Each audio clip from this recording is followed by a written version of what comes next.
they take a photo, a really good like photo, like with the perfect lighting and stuff. So this is the original.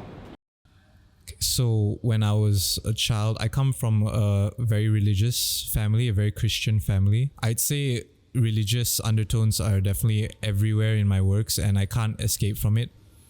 The ideas of sin and wholeness, wanting to be whole, are very prevalent, but I wouldn't say they're religious works at all. But that has impacted my works a lot, or at least it impacts the way I view the world and the way I express myself, the way emotions come to me, just little things like that. I think it's hard to erase your past from becoming the thing that you express yourself in.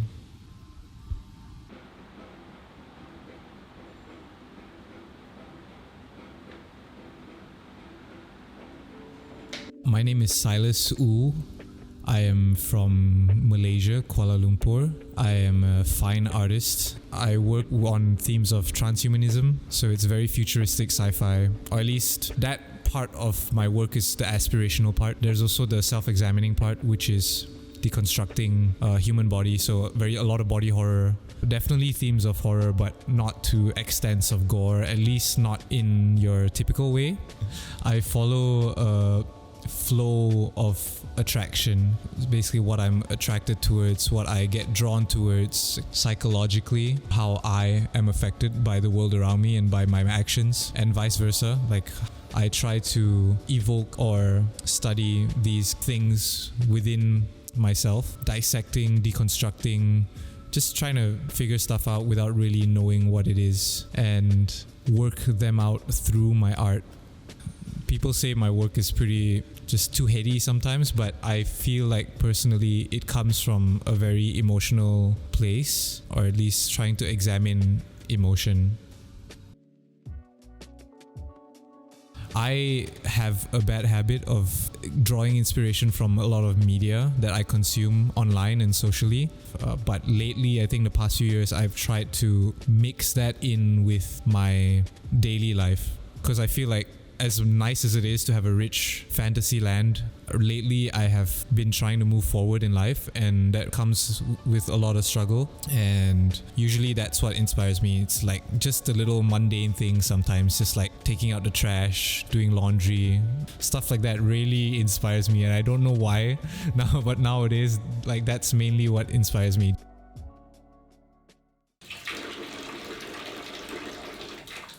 That's kind of the point of life, isn't it? Like, if everything was just so uncomfortable all the time, and you kind of just like gave in to it and just stopped doing whatever was uncomfortable to you, you wouldn't really feel satisfied, would you? You know, like, people ask me all the time, if you didn't have to worry about money, what would you be doing? And I'd be like, I'd be doing the same fucking thing. Like, little less stress, but it'll be the same thing. Maybe with like more money, you know, like more budget.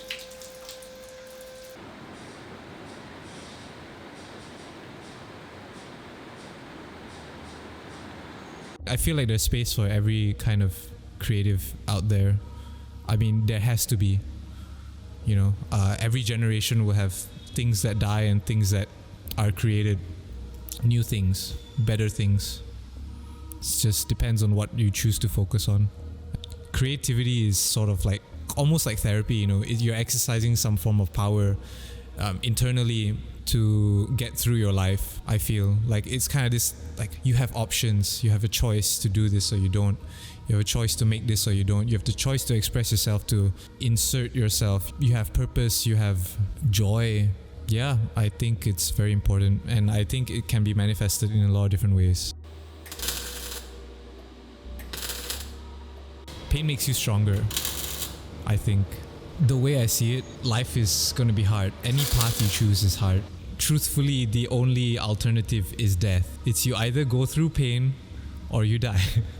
But through pain there is, I'm not trying to be a Cenobite or anything, but like through pain there is enlightenment. There is betterment. There's improvement. I just like making art.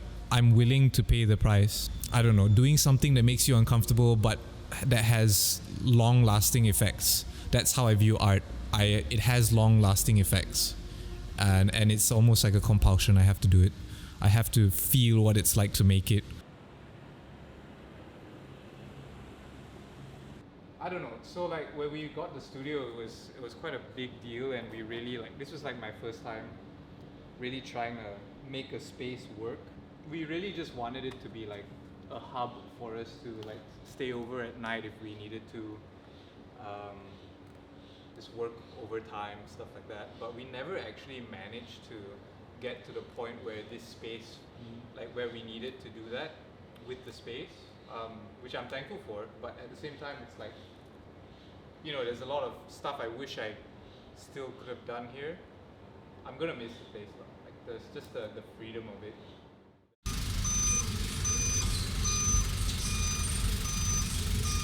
The times when I really had the most doubt internally, like completely internally, was when I knew I didn't put enough into the work as I would have liked. Because if I've put all of my effort and let's say I'm happy with the work, no amount of backlash or outside input would matter to me quite as much as if I already don't like what I made, and I kind of just sometimes need to look for validation without realizing, you know, there's a reason why you are not validating yourself in the first place, because maybe you don't like the work as much, or just maybe you feel like more can be done. Even this piece right now, like it's nice for what it is, but I'm definitely not done, and I would love to make more, but also I'm just waiting for the right circumstances to be able to do it. You know, sometimes life is about waiting for the right time, and sometimes life is about looking for the right time, you know.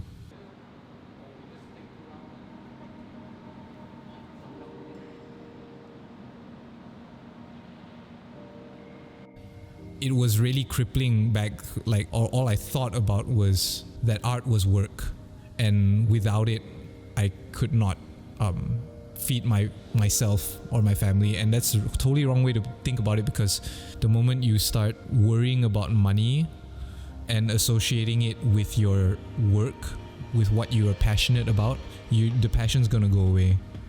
And the only way to kind of keep on doing it is to affirm that belief within you that you will do it no matter what, you know, even like bad days, good days. Even if you take a break for like 5 months or a year, you're gonna come back to it, because you deep down inside, you know, it's what you want to do.